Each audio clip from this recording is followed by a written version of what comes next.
रवि अपनी माँ का इकलौता बेटा था। उसके पिता का निधन तब हो गया था जब वो मात्र 5 साल का था। उसके बाद से उसकी माँ ने ही उसकी परवरिश की थी।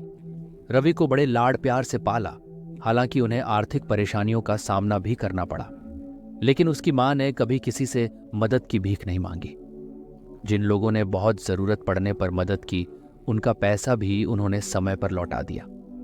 रवि की मौसी उनकी मदद किया करती थी। वह एकमात्र रिश्तेदार थीं जो उनके घर आती जाती रहती थीं, उनका हालचाल जानती थीं और फिक्र करती थीं। रवि की माँ दूसरों के घरों में खाना बनाकर काम करती थी। आज रवि 22 साल का हो गया था और उसकी माँ को काम करते हुए 17 साल हो चुके थे। ऊपर वाले की कृपा से उनकी गाड़ी चलती रही। माँ ने रवि के लिए जितना हो सका सब कुछ किया, उसे डिप्लोमा करवाया। रवि की पढ़ाई को पूरा हुए 1 साल हो गया था, लेकिन अब तक उसे कोई नौकरी नहीं मिली थी। माँ अब भी आराम नहीं कर पाई थी और दूसरों के घरों में खाना बनाती रही।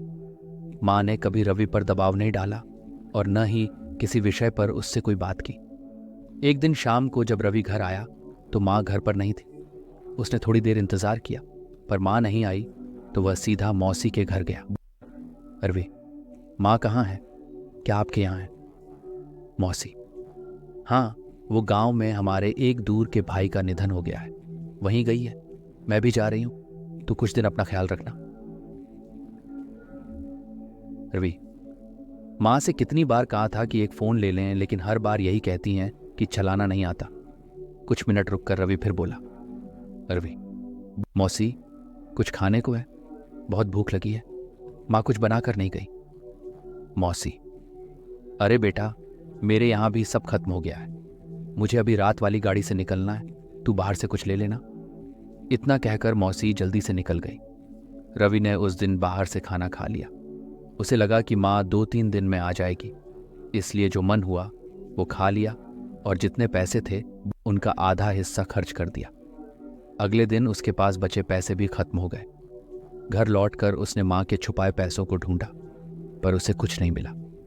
भूख लगने लगी, लेकिन चावल, दाल या कुछ भी खाने का सामान नहीं मिला।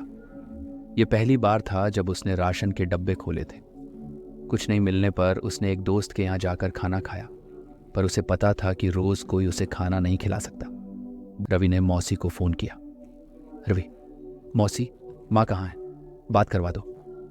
मौसी, मैं दूसरे गांव गई हूँ, माँ तो वहीं है, पर हमें वापस आने में थोड़ा वक्त लगेगा। रवि, मौसी, आप लोग कब तक आएंगे? 4 दिन हो गए, माँ से बात तक नहीं हुई।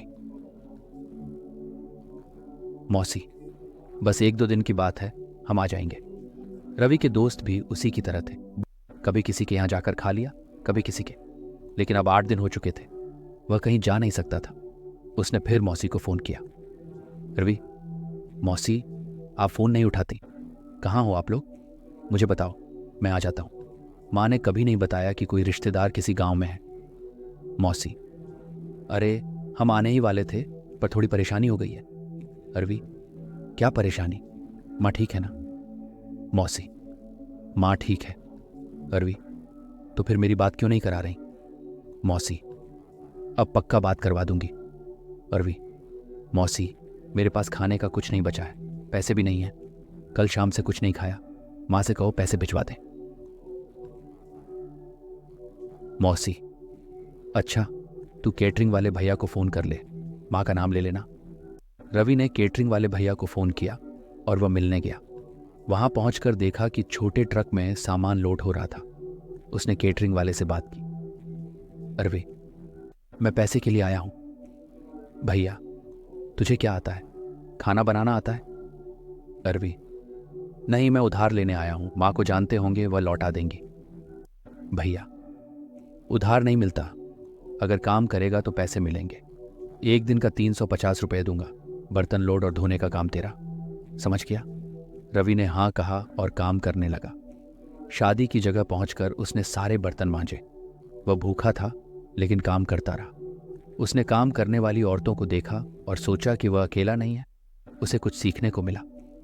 रात 10 बजे उसने अपने लिए खाना निकाला। थाली देखकर उसकी आंखों में आंसू आ गए। पहला निवाला लेते ही उसके अंदर एक अजीब सी शांति महसूस हुई। बर्तन लोड करके वह घर लौटा और 350 रुपये लेकर सो गया। सुबह उठकर उसने नौकरी की तलाश में घर छोड़ा। पैसे तो थे, लेकिन अब खर्च करने का मन नहीं था, क्योंकि उसे पता चल गया था कि उन्हें कमाने में कितनी मेहनत लगती है। शाम को घर लौटा तो माँ घर पर थी। उसने माँ को गले लगा लिया। बहू, कैसा है बेटा? खाना खाया? खुशखबरी क्या है? रवि, माँ मुझे नौकरी मिल गई। माँ खुशी से रो पड़ी। मौसी आई तो माँ ने कहा, मधु देखा, मेरा बेटा सब कर सकता है। नाटक करके परेशान किया था, पर देख उसने काम ढूंढ लिया। रवि सब समझ गया। उसने जाकर मौसी के पैर छुए। मौसी बोली, मौसी बस, तेरी माँ की हालत देखकर मुझे लगा कि तुझे यह सब दिखाना जरूरी था। अब तुझे सीख मिली है। रवि ने काम करना शुरू कर दिया और धीरे धीरे आगे बढ़ रहा है। मौसी के नाटक से उसे जिंदगी की एक बड़ी सीख मिली। आपको यह कहानी कैसी लगी? हमें कमेंट करके जरूर बताएं।